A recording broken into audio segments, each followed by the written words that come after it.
इनके मंत्र भी गलत थे। पांचों नाम काल के जाप करें, बात करें सतलोक जान की, टिकट कटारे लोकल बस की, बात करें अमेरिका जान की या अमेरिका से भारत आने की। तो ये कैसे बन सकती ये बातें? तो ये इनके नाम में गलत है वहां जाने वाले, तो कैसे पार होंगे? ये अंडरस्टूड है, क्योंकि हम इतने विश्वासी हैं कि जो गुरु बता रहे हैं फाइनल है बस, और सोचना ही नहीं। ना सोचो, वो शिवदयाल भूत बन गया है, बुक्की में बोला अपनी शिष्या में, सारे तुम बोलोगे, और समझदार है उन्हें सोचना पड़ेगा और कल्याण कराना चाहिए। दास की प्रार्थना है, पाछे बनी सो बनी पीछे, अब शेष तो बच जाओ। कितने दिन से शोर मचा रहा हूँ, जेल में मैं चला गया तुम्हारे लिए, या सच्ची कहने के चक्कर में, और कहूंगा आखिरी सांस तक, चाहे शरीर रहो या ना रहो, कोई बात है या केवरन माटी और मुझसे नहीं देखी जाती, क्योंकि दास को वो ज्ञान भगवान ने दे दिया, मुझे कोई दूसरा नजर नहीं आता। पूरी पृथ्वी अपनी सी दिखे है, सब अपने बहन भाई दिखे, क्योंकि हम सतलोक से आए हुए। या काल ने हमें मूर्ख बनाकर आपस में लड़ा बिड़ा रखा है, हमारे साथ आपस में ये मनमुटाव रखता है। घर घर में कड़ा करवा रखी इसने, सास बहू की बनती ना, ननद बहू का लट्ठम लट्ठा, बाप बेटे का झगड़ा, पड़ोसी गेल झगड़ा, छोटे से बंटवारे पर, किसी किसी काम पर सारा दिन टेंशन ग्रस्त रखना, इनको दुखी सताना, दुखी करना उस काल का कर्तव्य है, उसका परम धर्म बन गया है कि ये भगवान के बच्चे हैं, इतना सताए दूं और वो भी दुख पाता रहेगा हमें दुखी देखकर। लेकिन परमात्मा के सामने विकल्प यही है कि वो अपना ज्ञान देकर, अपने में आपकी आस्था दृढ़ कर कर सच्ची भक्ति करा के ही आपको यहाँ से ले जा सकता है। और ये ज्ञान ये तभी संभव है जब आप स्वयं शिक्षित होंगे। तो अब शिक्षित करना पड़े आपको परमात्मा ने, और शिक्षित करके अब जितने भी संत थे, पंथ थे, धर्म मजहब थे, उनके सदग्रंथ भी विद्यमान हमारे पास, और उनका अनुभव वर्तमान के जितने भी कलियुगी संत महंत हैं, आचार्य शंकराचार्य हैं, किसी भी धर्म पंथ के, वो क्या हमें बता रहे हैं ये आपको मालूम है। और सदग्रंथ दास दिखा रहा है कि ये बताते निराकार भगवान को, किसी से बात कर लो, चाहे हिंदू है, चाहे मुसलमान, सिख या ईसाई है, कहते परमात्मा तो निरंकार है, वो तो निराकार है, वो तो प्रकाश ही प्रकाश है। ऐसी सुनी सुनाई दंत कथा से पवित्र बाइबल आपको दिखा दिया दास ने। पवित्र बाइबल संपूर्ण जीवन अध्ययन बाइबल, पवित्र बाइबल संपूर्ण जीवन अध्ययन बाइबल, संपादक हैं डेविड स्टुअर्ट, अंग्रेजी, प्रधान संपादक Donald C Stamps, MA MDV, संयुक्त संपादक, ये सारे कुछ लिखे इनके। ये USA से छपा है। अब ये देखिएगा उत्पत्ति, जिसको इंग्लिश में अंग्रेजी में बोलते हैं ये जेनेसिस।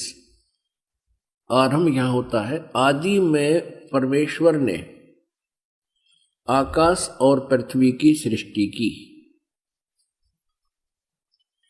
पृथ्वी बेडौल और सुनसान पड़ी थी और गहरे जल के ऊपर अंधियारा था,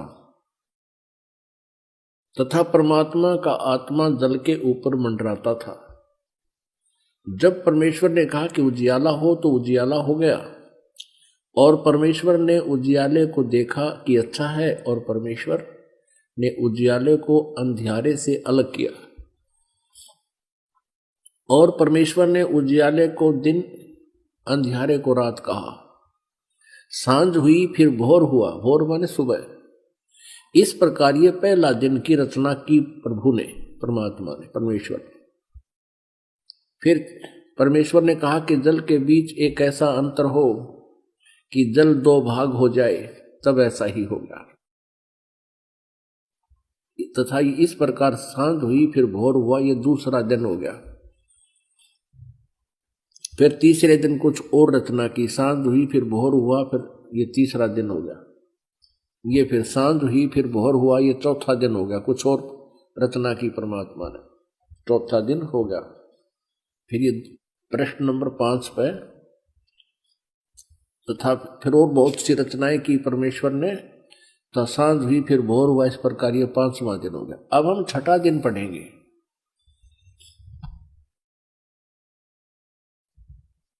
फिर परमेश्वर ने कहा कि हम मनुष्य को अपने स्वरूप के अनुसार अपनी समानता में बनाए, और वे समुद्र की मछलियों और आकाश के पक्षियों और घरेलू पशुओं और सारी पृथ्वी पर और सब रेंगने वाले जंतुओं पर जो पृथ्वी पर रेंगते हैं अधिकार रखें, यानी उनसे बुद्धिमान हो।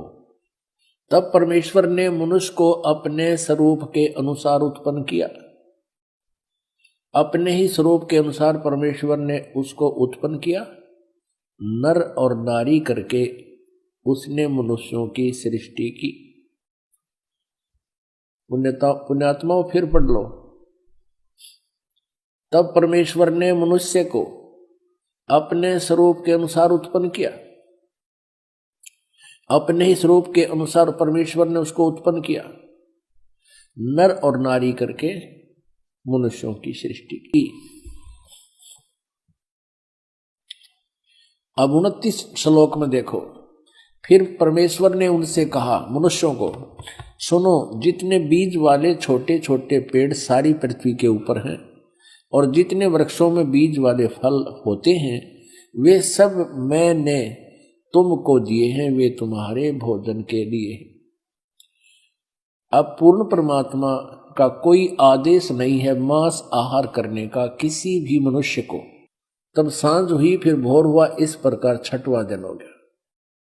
ये और बहुत सी रचनाएं की इसके बाद। अब 7वां दिन देखो।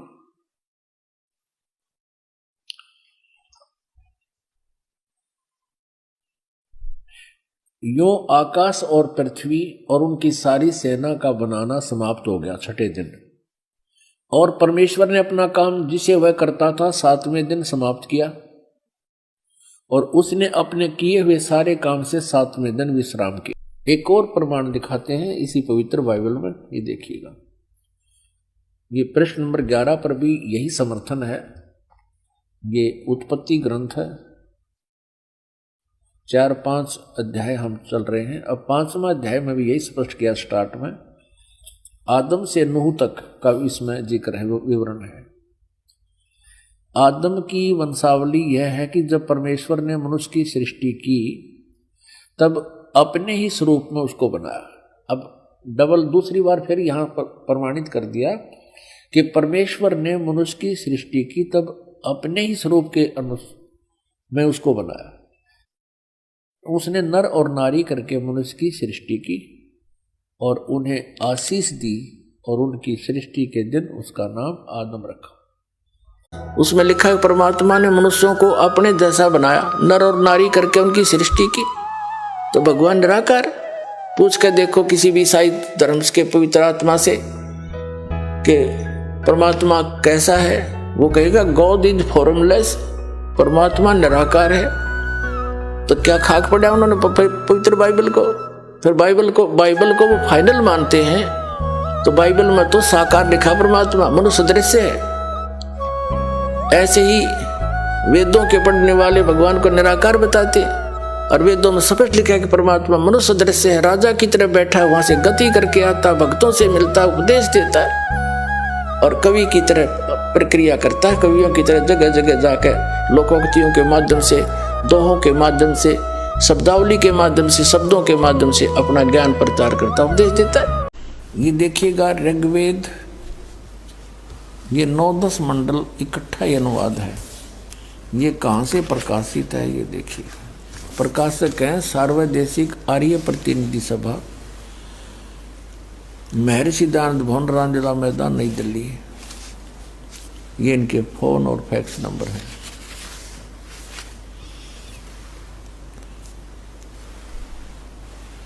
मुद्रक हैं Prince offset printers, 1510 Pataudi house, Daryaganj, नई दिल्ली से। ये है ऋग्वेद मंडल नंबर 9 सूक्त 86, और मंत्र नंबर 26। इसमें क्या लिखा है कि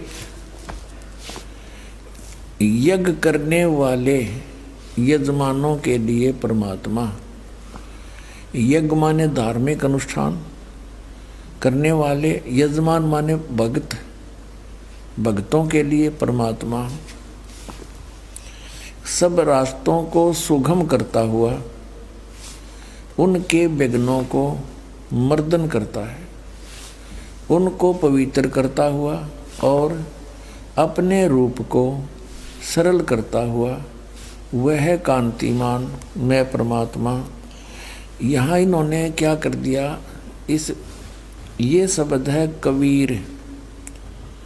हम वह को वह बोलते हैं, जैसे वेदों को वेद बोलते हैं, तो यहाँ हम इसको कबीर बोलेंगे, कबीर अपनी भाषा में। इन्होंने इसको ऐसे लिख लिया, अर्थ लिख दिया सर्वज्ञ। अब कोई भी कवि सर्वज्ञ नहीं होता। कवि का अर्थ काव्यकार लिख देते तो भी जच जाती, लेकिन महिमा परमात्मा की चल रही है तो यह कवि शब्द है, इसका अर्थ है कबीर देव। विद्युत के समान क्रीड़ा करता हुआ वर्णीय पुरुष को प्राप्त होता है, यानी श्रेष्ठ भगत को, आत्मा को प्राप्त होता है। अब इस कबीर देव का कंसेप्ट क्लियर करना पड़ेगा। जैसे यह यजुर्वेद है, अब जैसे महर्षि दयानंद ने यजुर्वेद के अध्याय नंबर 36 के मंत्र नंबर 1 में यजु शब्द है, यजु, और उसका अर्थ क्या है यजुर्वेद, वो बिल्कुल सही किया। क्योंकि यदि यजु का अर्थ कर दे कुछ और महिमा है यजुर्वेद की, तो उस यजुर्वेद की महिमा वहाँ अगर अर्थ कर देने से सारा सेंटेंस गलत हो जाता है, समझना हो कि कहना चाहे है।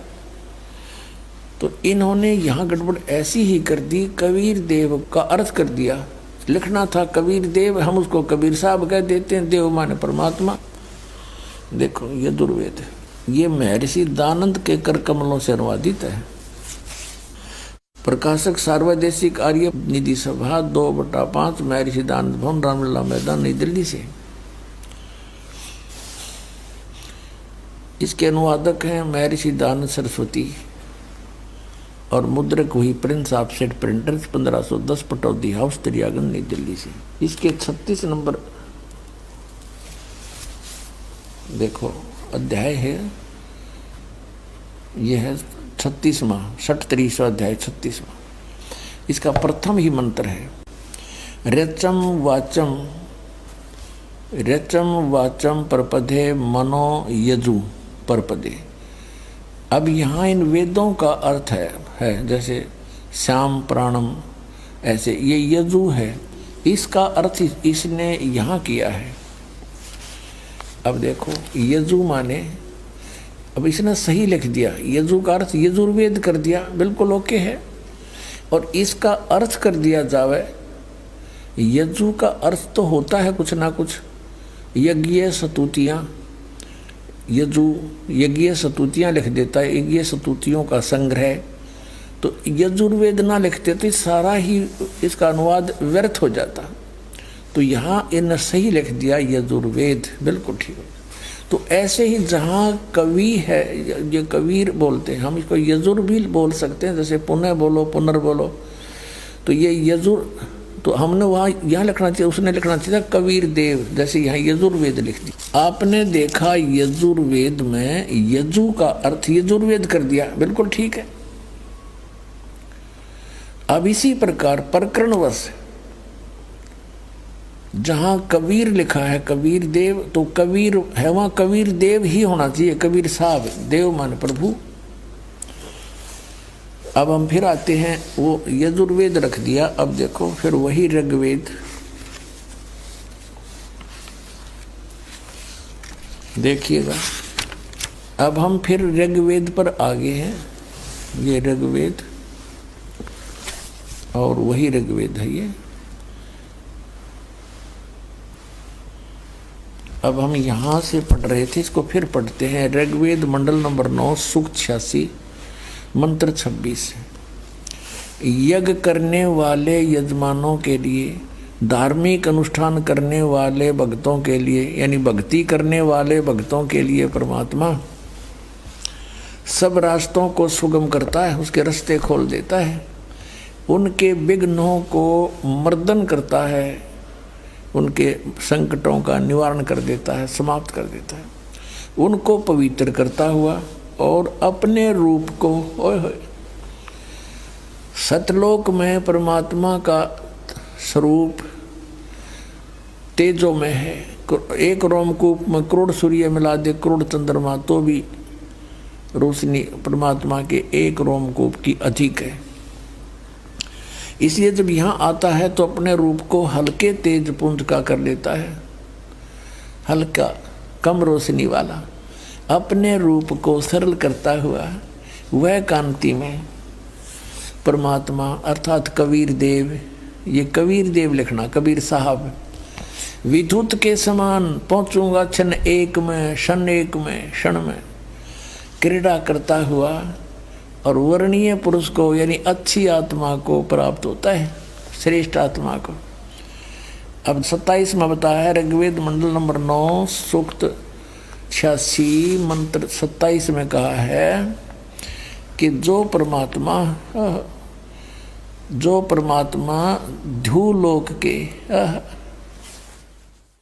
दिवसे तृतीय पृष्ठे, ये है सतलोक के दिवलोक के तीसरे पृष्ठ पर विराजमान है, वहाँ रहता है और प्रकाश रूप है। अब देखो ऋग्वेद मंडल नंबर 9 और सूक्त 82 का, ऋग्वेद मंडल नंबर 82 और मंत्र नंबर 1, सर्वोत्पादक प्रभु, सबकी उत्पत्ति करने वाला परमेश्वर, प्रकाश रूप, सद्गुणों की वृष्टि करने वाला, पापों के हरण करने वाला है, वह राजा के समान, राजा के, ये 269 पे अरे 270 पे देखो,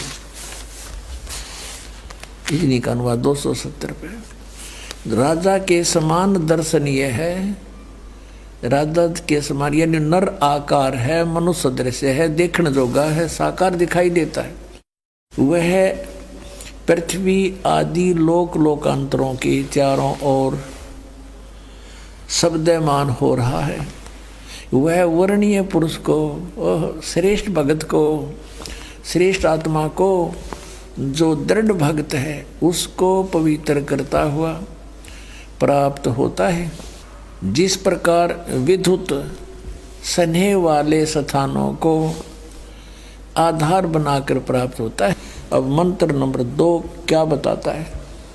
ऋग्वेद मंडल नंबर 9 और सूक्त 82 का मंत्र 1, इसमें स्पष्ट किया है कि जो सब का उत्पन्न करने वाला सर्वोत्पादक यानी कुल का मालिक, वो प्रकाश रूप, कुल का मालिक परमात्मा प्रकाश रूप सद्गुणों की वृष्टि करने वाला और पापों को हरण करने वाला, हमारे पाप नाश करता है, वह राजा के समान,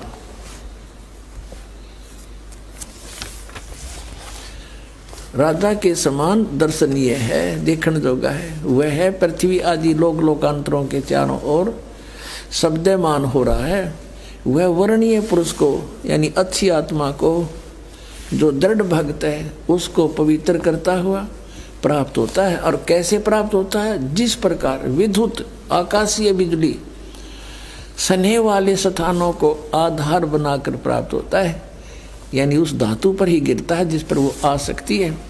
अब ऋग्वेद मंडल नंबर 9 सूक्त नंबर 82 के मंत्र नंबर 2 में क्या स्पष्ट किया है? वो किस उद्देश्य से आता है?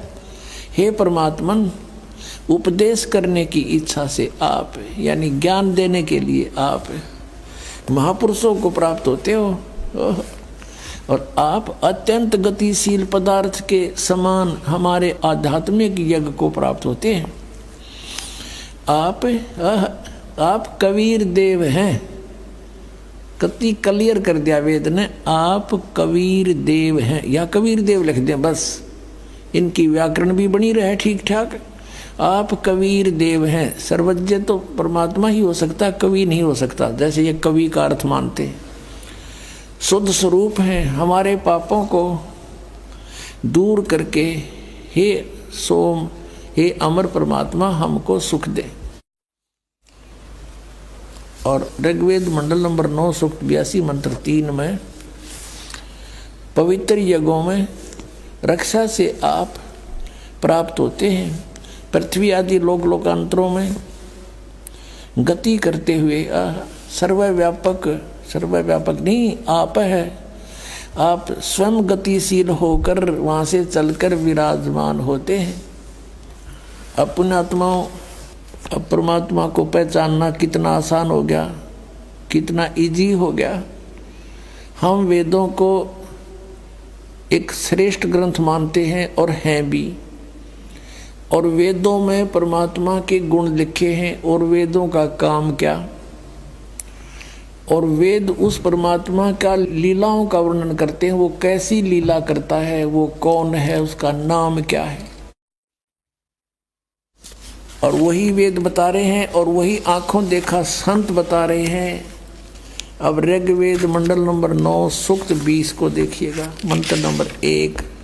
ऋग्वेद मंडल नंबर 9 और सूक्त 20, इसका मंत्र नंबर 1। इसमें सीधा लिखा है कबीर देव। कबीर देव, अब यहाँ इन्होंने कर दिया हुआ है परमात्मा।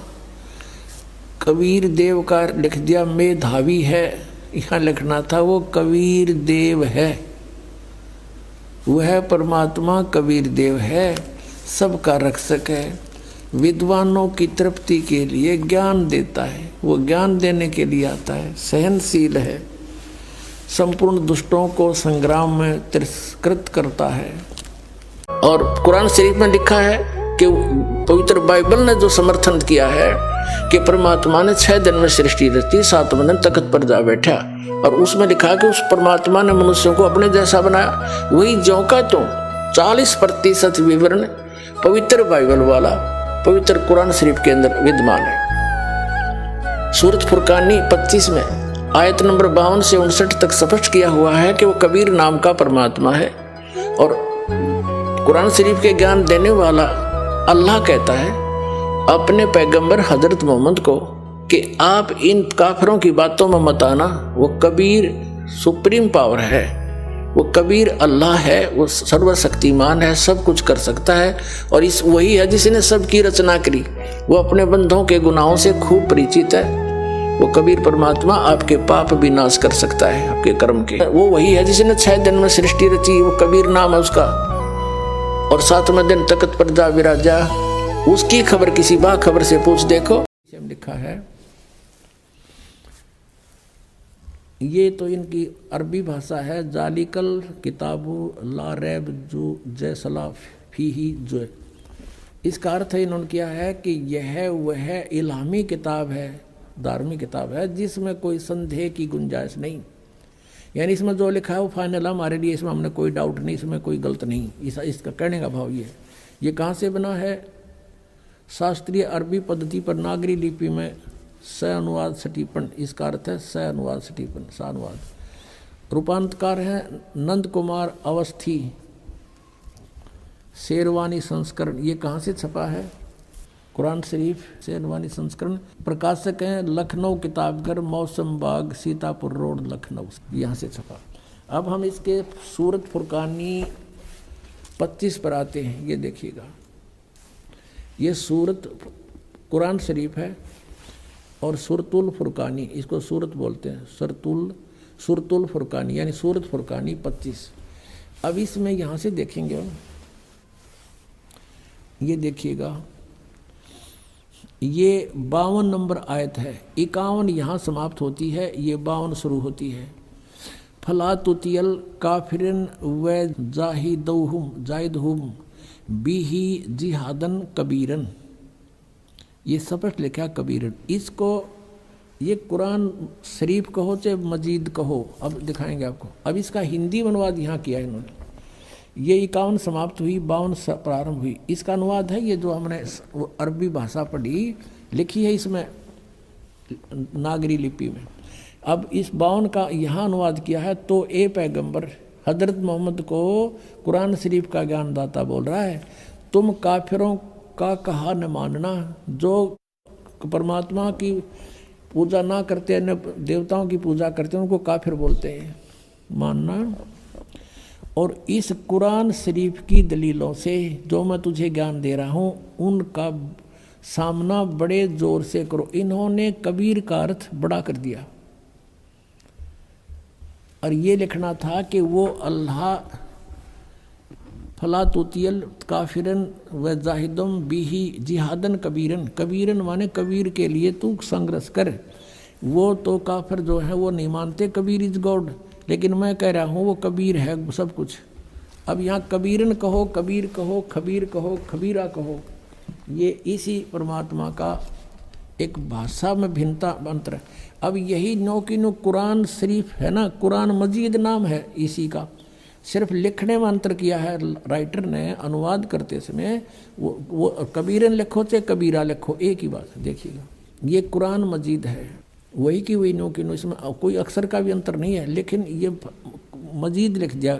अरबी मऊ अरबी मतन यानी प्रकाशक ऑफिस बुक डिपो 422 मटिया महल जामा मस्जिद दिल्ली 6 से। ये कुरान मजीद मुर्तजमा है मौलाना फ़तेह मोहम्मद खान साहिब जालंधरी, तसही मौलाना अब्दुल मजीद सरवर साहिब, प्रकाशक हैं Farid book depot private limited नई दिल्ली। इतने। अब इसमें सूरत फुरकानी पर आते हैं, अक्षर का भी अंतर नहीं है इसके अंदर, उतना ही है। सूरत फुरकानी 25 और पृष्ठ नंबर है इसकी, इस पर 570 है, उसमें 604 है कुरान शरीफ में। अब यहाँ आते हैं नीचे एज इट इज, इसमें अंतर माड़ा सा भी 51 है, ये 52 शुरू होती है। फला तुतियल काफिरन ने व जिहादुम बिही जिहादन जिहादन कबीरा, कबीरा कहो, कबीरन कहो, कबीर कहो, खबीरा कहो। ये सिर्फ इसमें कबीरा लिखा उसमें कबीरन लिखा है।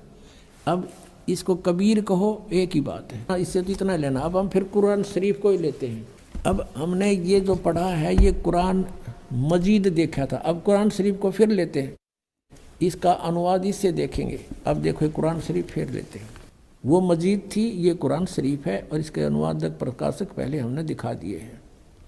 ये सारा लखनऊ किताबघर से ये प्रकाशित है, मौसम बाग सीतापुर रोड लखनऊ से। अब हम इसके आते हैं 604 पृष्ठ पे, 604 पृष्ठ पे, और वही है इस कुरान शरीफ सूरत फुरकानी 25। नीचे आते हैं, ये 52 आयत है। फला तुतियल काफिरन जाहिदुम बिही जिहादन कबीरन, ये कबीर कहो, कबीरा कहो, कबीरन कहो, कंसेप्ट क्लियर हुआ। अब ये क्या कहता है यहाँ पर कि ए पैगंबर, कुरान शरीफ का ज्ञान देने वाला अपने पैगंबर को बोल रहा है तुम काफिरों का कहा न मानना। वो काफिर नहीं मानते भगवान को, वो तो अन्य देवताओं की पूजा करते हैं। और इस कुरान शरीफ की दलीलों से, कुरान की दलीलों से मैं जो तुझे हिदायत दे रहा हूँ इसके आधार से उनका सामना करना उस कबीर के लिए, जिहादन कबीरन, उस कबीर के लिए, कबीर अल्लाह के लिए संघर्ष करना, लड़ना नहीं। जिहाद का अर्थ लड़ना नहीं होता, संघर्ष करना, उनकी बातों में ना आना, सीधी सी बात है। अब देखो, अब हमने 52 का अर्थ पढ़ लिया। अब 607 पर सूरत फुरकानी 25, और ये कबीर नामक अल्लाह वही है जिसने 2 दरियाओं को मिला चलाया, एक का मीठा प्यास बुझाने वाला और एक का खारी कड़वा, और दोनों में एक आड़ और मजबूत रोक बना दी। और वही है जिसने पानी की बूंद से आदमी को पैदा किया, फिर उसको साहिबे नसीब नसब यानी किसी का बेटा या बेटी, और ससुराल वाला यानी किसी का दामाद बहू बनाया। और तुम्हारा परवरदिगार हर चीज़ के करने में शक्तिमान है। और काफिर अल्लाह के सिवा ऐसों को पूजते हैं, देवताओं को, जो न उनको नफ़ा पहुंचा सकते हैं और न उनको कोई नुकसान पहुंचा सकते हैं। और काफिर तो अपने परवरदिगार से यानी कबीर से, कबीर अल्लाह से मुंह मोड़े बैठे, पीठ दिए हुए हैं, मुंह मोड़े हैं। अब 56 या 55 समाप्ति। और 56 में कहा कि ए पैगंबर, हमने तुमको खुशखबरी सुनाने और सिर्फ अजाब से डराने के लिए भेजा। 57 में कहा है कि इन लोगों से कहो कि मैं तुमसे इस अल्लाह के हुक्म का पर कुछ मजदूरी नहीं मांगता, हाँ जो चाहे अपने परवरदिगार तक पहुंचने की राह इख्तियार कर ले। अब 58 में कमाल कर दिया, ए पैगंबर उस जिंदा पर भरोसा रखो, चैतन्य नहीं। कबीर परमात्मा जैसे अच्छी आत्माओं को मिलते हैं, वेदों में आपने पढ़ा, ऐसे आदरणीय धर्मदास जी को, आदरणीय गरीबदास साहिब जी को, आदरणीय नानक साहिब जी को, ऐसे ही आदरणीय मोहम्मद साहिब जी को मिले थे इस जिंदा महात्मा के रूप में, लेकिन इन्होंने इनकी बात को स्वीकार नहीं किया था। और वो कुरान शरीफ ज्ञानदाता कहता उस जिंदा पर भरोसा रखो जो कभी मरने वाला नहीं है, वो अविनाशी है, वह जिंदा महात्मा रूप में तुझे मिला था।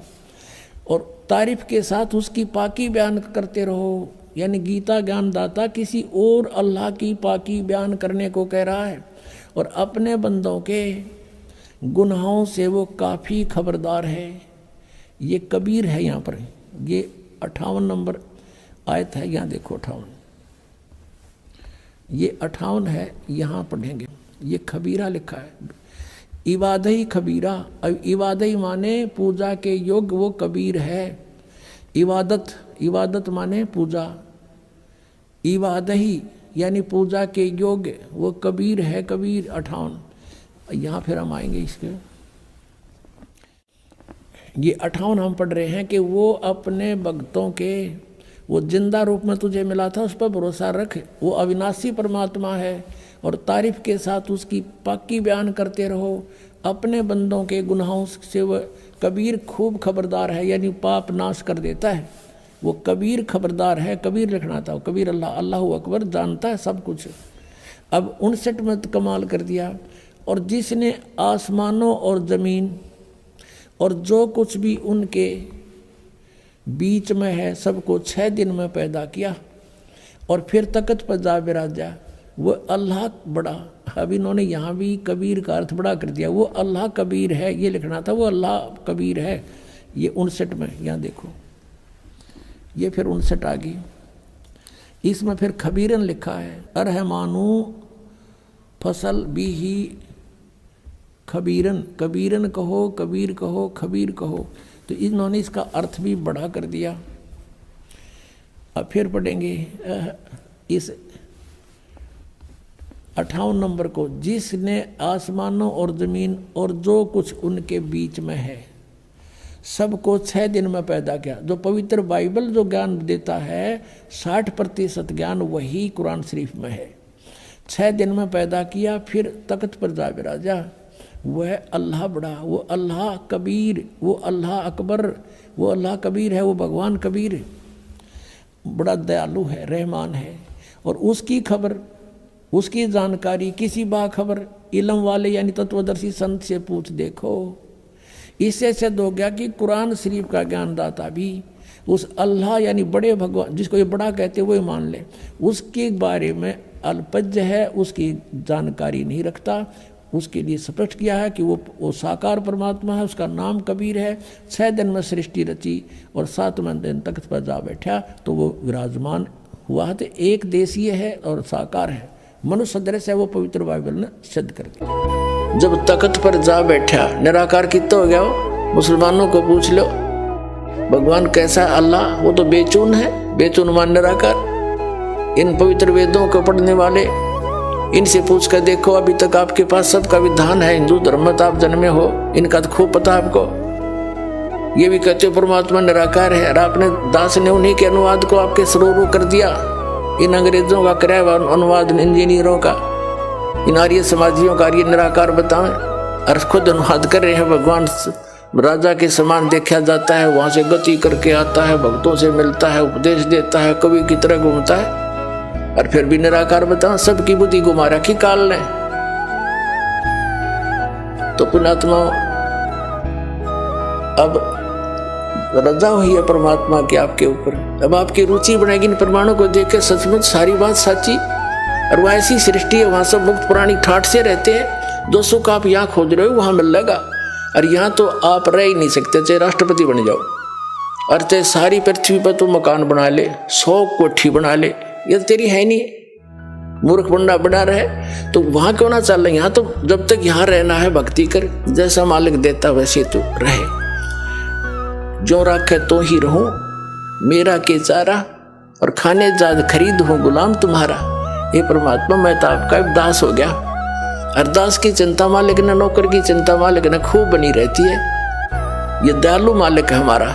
जो मालिक हमने मान रखे है तो कसाई है, ये ब्रह्म ज्योति निरंजन काल, इसको हमने मालिक मान रखा था, ये तो कसाई है, ये तो आपके अपने स्वार्थवश रोके हुए। और जब हम दयाल की शरण में आएंगे तो हमारे सारे दुख दूर हो जाएंगे। तो कबीर साहब वो दयालु मालिक है, उसकी शरण में आगे तो उसको सब पता है, मेरे बच्चे को क्या आवश्यकता है, मेरे नौकर को सब सुविधाएं देता है, क्योंकि उसके अंदर दया होती है। तो हम उसकी शरण में जब आ गए तो हमारी सब समस्याओं का उसको खूब ज्ञान है। और ऐसे परम पिता परम संत को और उठा करके जेल में डाल दिया नीचों ने। ए भगवान, हमारे लिए आप दुखी हो रहे हो, मालिक आपका कहाँ तक शुक्र गुजार करें हम। ए बंदी छोड़, ए गुरुदेव। सर, भक्त समाज को क्या संदेश देना चाहते हैं आप? मैंने संत रामपाल जी महाराज का नाम लेने के बाद इनके द्वारा बताई गई हर चीज को बड़ी बारीकी से देखा, हर ग्रंथ को मैं उठा करके लाया, उसको अंदर देखा, फिर मैंने हर चीज को मिलाया। और मैं यही कहना चाहूंगा, जो इन नकलियों के फंसे हुए, जो इनको गुरु मानकर के आप औरों के बैठे हुए, गुरु है ही नहीं, ये आपके सबसे पक्के दुश्मन है, जो आपको आने नहीं देना चाहते इस भगवान के चरणों में। अरे भगवान कह रहा है चीख चीख करके, I am God, I am God, और आप कह रहे हो कि ये नहीं है, तो ये आपकी ना समझिए। अरे मैं कह रहा हूँ माय नेम इज राहुल, और आप कह रहे हो कि नहीं है, तो ये आपकी ना समझिए, मेरी नहीं। हो भगवान चीख चीख करके कह रहा है कि आ जाओ, आ जाओ, आ जाओ। और आपके लिए, हमारे लिए वो गालियां खा रहा है, पता नहीं क्या क्या उनको सुनना पड़ रहा है, जेल में डाल दिया गया, और फिर भी कह रहा है कि मैं तुम्हारे लिए पलकें बिछाए बैठा हूं, मेरे बेटो आ जाओ, आ जाओ। ये माँ बाप के काम हो सकते, भगवान ही इतना आपको प्यार कर सकता, कोई नहीं कर सकता। जिनको आप गुरु मान करके बैठे हो, ये अपनी रोजी रोटी चलाने के लिए करे, और आप मेरी बात न मानो, आप उनके देख तो लो। रहे आप फिजिक्स का टीचर हो, फिजिक्स का उसको पी तक नहीं पता तो काहे का टीचर है। Same thing is true for your gurus also. अरे ये भगवान के बारे में कह रहे हैं, इनको ये तक नहीं पता वो कौन है, कहाँ है, क्या रहता है, इनको एक अक्षर नहीं पता। आपको नहीं विश्वास होता, आप देख लो, पछताओगे। संत Rampal ji is God, true God. वास्तव में जिसको भगवान कहा जाए वो संत रामपाल जी। और जो नास्तिक है, जो नहीं मानते, कहते भगवान है या नहीं, वो भी आकर के देख लो, सामने बैठा हो, सारे जगत का रचनहार इस बरवाला की पावन भूमि के ऊपर टहल रहा है। आज देख लो, चले जाएंगे फिर नहीं आएंगे। हे बंदी छोड़, मेरी सभी से प्रार्थना है, जितने भी वर्ल्ड के अंदर जितने भी आज मानव जाति में आकर के और भगवान के चरणों में आ जाए। इनको संत न लगाए, ये संत है ही नहीं, ये परमात्मा है। परमात्मा आए हुए अपने जीवन का कल्याण करवा लो, नकलियों के मत फंसो, ना ही किसी और चक्कर में। भगवान आए हुए जाकर के अपने पिता ही है हमारे, ये वही भगवान है जिसके बारे में कहा जाता तव में माता से पिता तव में। ये है वो जो लाड करे, हमारे दुखों को दूर करे। आकर के पैर पकड़ लो अपने पिताजी के। ये भगवान आए हुए हैं, सतलोक आश्रम बरवाला, डिस्ट्रिक्ट हिसार, हरियाणा के अंदर। सच्चा है।